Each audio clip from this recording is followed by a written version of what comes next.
Dnešná prezentácia bude o BMR, ktorý je jedinečným lekársko-technickým prístrojom, ktorý dokáže zabezpečiť najideálnejšie podmienky pre náš organizmus. Pred 15 rokmi nemecká geriatrická spoločnosť, teda spoločnosť starých ľudí, poprosil lekára fyzika Rainera Kloppa, ktorý je aj výskumník Berlínskeho inštitútu mikrocirkulácie, aby skúmal to, ako by sa dalo pomôcť vo vylepšení mikrocirkulačnej siete starých ľudí. Profesor Klopp skúmal, študoval a porovnal všetky zariadenia a spôsoby, ktoré môžu vplývať na sieť mikrociev. Zistil, že BMR je z každého signifikantne najlepší, ktorý pôsobil na sieť vlásočníc. Podľa výsledkov navštívil BMR centrum a poskytol svoju pomoc v lepšení prístroja BMR. Žiadal iba jednu vec, ktorú mu BMR zaistil k jeho výskumu. Bol to jeden špeciálny intravitálny mikroskop, ktorý keď priložíme na kožu alebo sliznicu, ukáže všetky pohyby buniek v hĺbke 1 cm a celé sa to dá nahrať s kamerou. Profesor Klopp s týmto mikroskopom skúma sieť mikrociev. Skúmal, ako sa pohybujú cievy, aké majú rytmické kontrakcie. S jeho pomocou vyvinuli v roku 2007 BMR druhej generácie, ktorý ešte fungoval ako prístroj magnetickej terapie. V roku 2010 Rainer Klopp urobil taký objav, ktorý vyvinul na úplne inom princípe fungujúci cievnoterapeutický prístroj. Je veľmi dôležité dôrazniť, že prístroj BMR 3. generácie používa stále stupňujúci katalizátorový impuls. Jeho intenzita je fyzický impuls, ktorý patrí do zvukovej frekvencie. BMR je prístroj, s ktorým môžeme zaistiť dennou 2x8 minútovou terapiou každú podmienku k tomu, aby samoliečebná schopnosť nášho organizmu vedela fungovať oveľa účinnejšie. Veľa pomôžeme aj v tom, aby sa k bunkám dostali potrebné živiny a kyslík a aby sa mohli odstrániť toxické látky. Veľmi účinne vie podporiť potrebné liečby liekmi a iné terapeutické liečby. BMR je schopný na svete jedinečným spôsobom vplývať na sieť mikrociev a takto stimulovať narušenú mikrocirkuláciu, uvoľniť cestu a ako náhle je cesta uvoľnená, bunky dokážu vykonať svoje úlohy, lebo dostanú potrebné množstvo živín a kyslíka pre tvorbu ATP. BMR na určitej frekvencii rozprúdi blokovanú alebo spomalenú časť mikrociev a krátko potom je schopný odstrániť blokádu spôsobenú centrálnym nervovým a hormonálnym systémom. Teda BMR uvedie mikrocievy do prúžneho rytmického pohybu a tak pomôže a naštartuje fungovanie buniek. Pozrime si nahrávku, ktorú nahrali s týmto špeciálnym mikroskopom. Pripravili rôzne nahrávky v rôznych rozlíšeniach v živom čase. Živý čas znamená, že vtedy, keď spustili nahrávanie, zároveň naštartovali terapiu BMR. Vidíme malé mikrocievy, malé bunky, ktoré sa pohybujú v medzibunkovom priestore a vidíme, že je tu malý cievny úsek, ktorý nemá dobrú cirkuláciu. Prakticky tento úsek stojí. Takýchto malých mikrociev v oblasti ako špendlíková hlavička je 3000 v našom organizme. Keď sa rozprávam, uplynie pol minúta. Počas tejto doby s účinkom BMR impulzu táto maličká časť mikrociev uvoľní a naštartuje sa normálny obeh. Krásne vidieť na nahrávke, že po pár sekundách táto blokovaná časť funguje rovnako ako ostatné.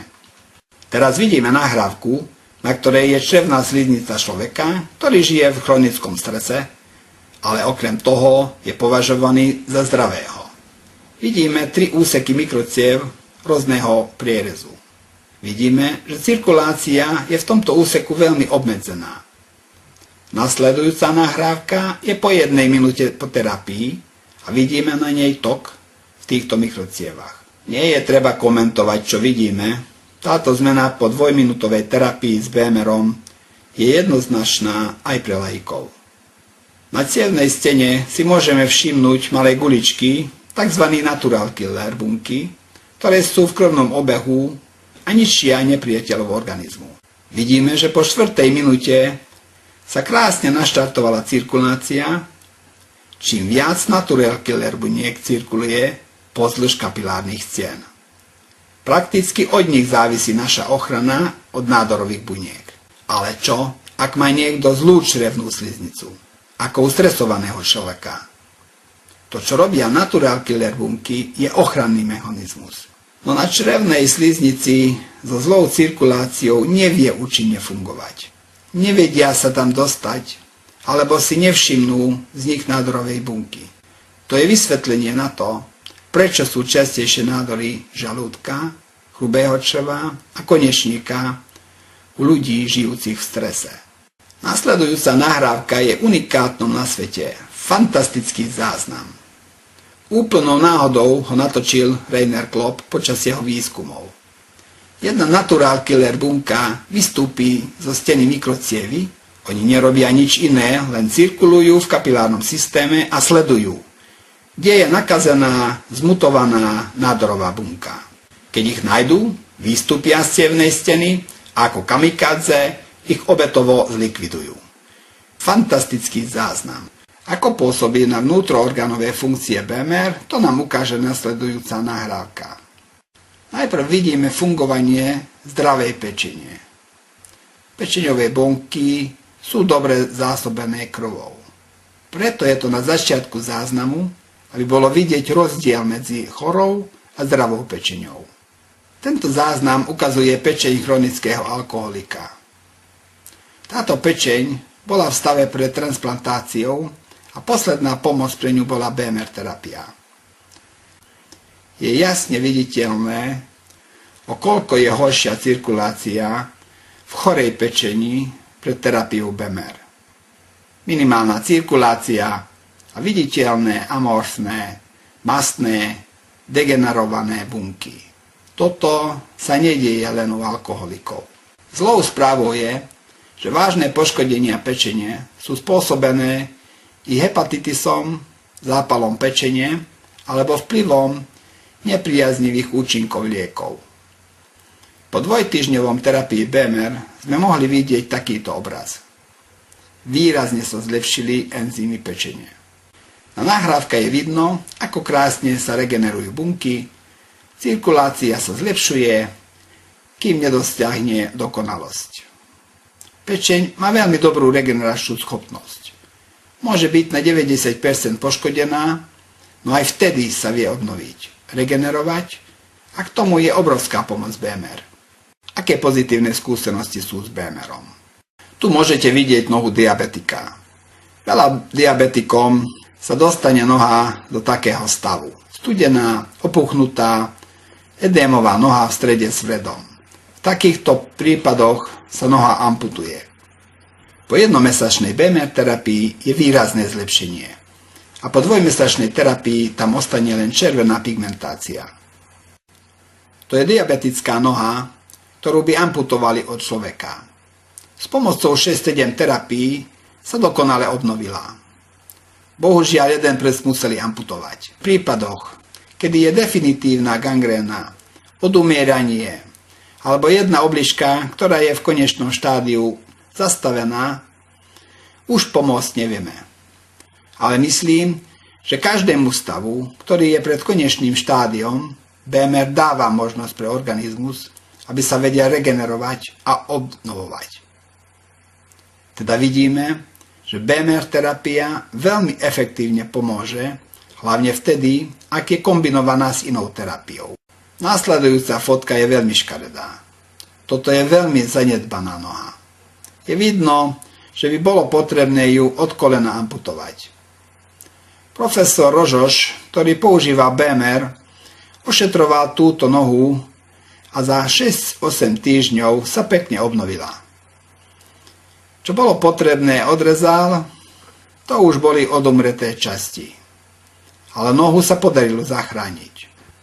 Profesor Rožoš na kurzoch cievnej chirurgie odporúča terapiu BMR z voliteľných terapií a tvrdí, že z 10 noh, ktorých treba amputovať, 6 garantovane vieme zachrániť. BMR má 660 nanometrovú monochromatickú svetelnoterapeutickú jednotku. S týmto prístrojom, samozrejme s pomocou impulzu BMR, sa dá s komplexnou terapiou z aknóznej, vyrážkovej, zapálenej pokožky spraviť konsolidovanú pokožku. Tu je dermatologický prípad, konkrétne ošetrenie ekzému po dvojňovej terapii. Psoriáza je veľmi nepríjemné kožné ochorenie. Tejto pani robili terapiu 15 krát a môžeme vidieť na obrázku, že nastali takéto výrazné pozitívne zmeny. Hučanie v ušiach je trápením mnohých ľudí. V týchto prípadoch pred vynajdením BMR-u sa nedalo veľmi pomôcť týmto pacientom. Na nasledujúcej fotke vidíme mladého cyklistu krátko potom, ako spadol s bicyklom. Rodičia mali doma BMR a hneď ho ním začali ošetrovať. V nemocnici lekár povedal jeho rodičom, že dieťa sa uzdraví v priebehu 2-3 týždňov.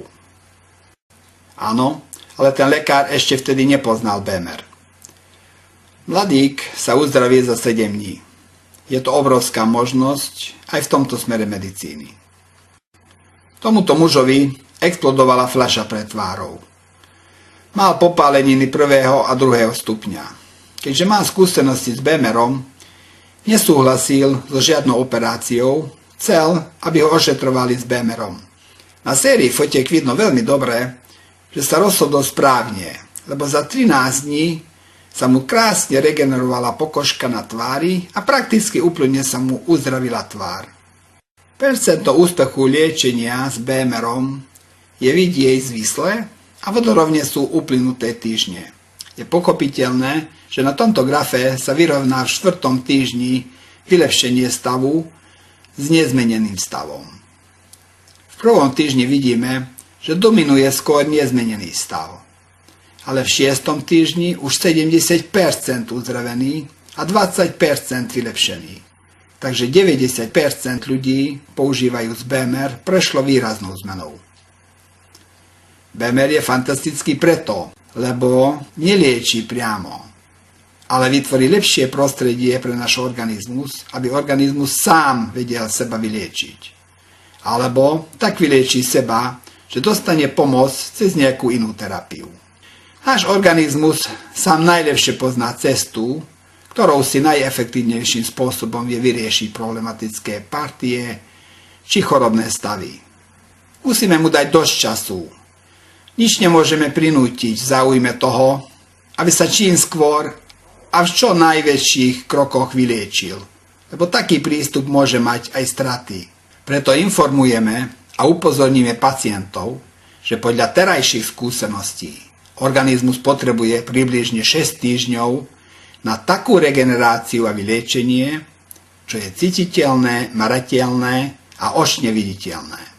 Ak informujeme pacientov už na začiatku, aby s tým počítali, tak vedia počkať a príde úspech. Takéto úspechy môžeme vidieť aj v nasledujúcom videozázname, ktorý bol pripravený v nemocnici, kde ošetrovali pacientov, ktorí majú sklerózis multiplex. Počas 6 týždňov denne 2-krát terapia BMR. Nahrávky pripravili pred terapiou BMR a po 6-týždňovej terapii BMR. Tieto záznamy sú presvedčivé aj pre laikov.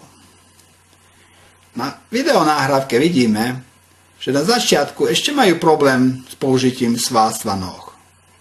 Na schodoch pochybujú striedaním noh a pritom sa ešte držia zábradlia.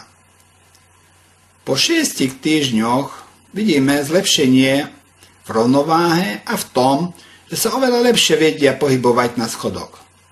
Toto všetko je preto veľmi zaujímavé, lebo to je najrozšírenejšia choroba nervového systému, ktorá s operáciou je doteraz nevyliečiteľná. Aj s liekmi je vyliečiteľná len v teórii. Ani BMR nelieči sklerózis multiplex.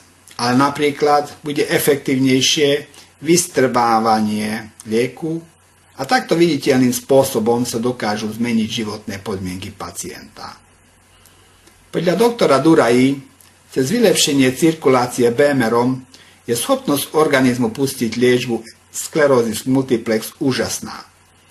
Tvrdí, že na svojich 20 pacientoch sa mi podarilo dokázať rast svalovej sily v dolných končatinách. Nasledujúca snímka ukáže všetky tie oblasti, v ktorých BMR efektívne účinkuje. V rýchlejšej liečbe chorob, v prevencii, v uľahčení života v starom veku, v rehabilitácii a v športe. Aj v športe má BMR fantastický účinok. Veľa športovcov ho používa, napríklad Roger Federer, až dodnes. Je pravdou, že je starší ako mladí súperi v tenise, ale ešte stále patrí do top 3. BMR sa môže používať aj pred, aj po športe. Veľmi veľká pomoc BMR-om je v tom, že upraví sieť mikrociev a svaly dostanú potrebné množstvo krvi. Teda v športe je to veľká pomoc pri rozcvičke a odovzdaní výkonu, v prevencii zranení, v regenerácii a v rehabilitácii. O tom, že terapia BMR nemá nežiadujúce účinky, už bolo dnes spomínané. A to sú dve prístroje. Klasík je tlačítková riadiacia jednotka.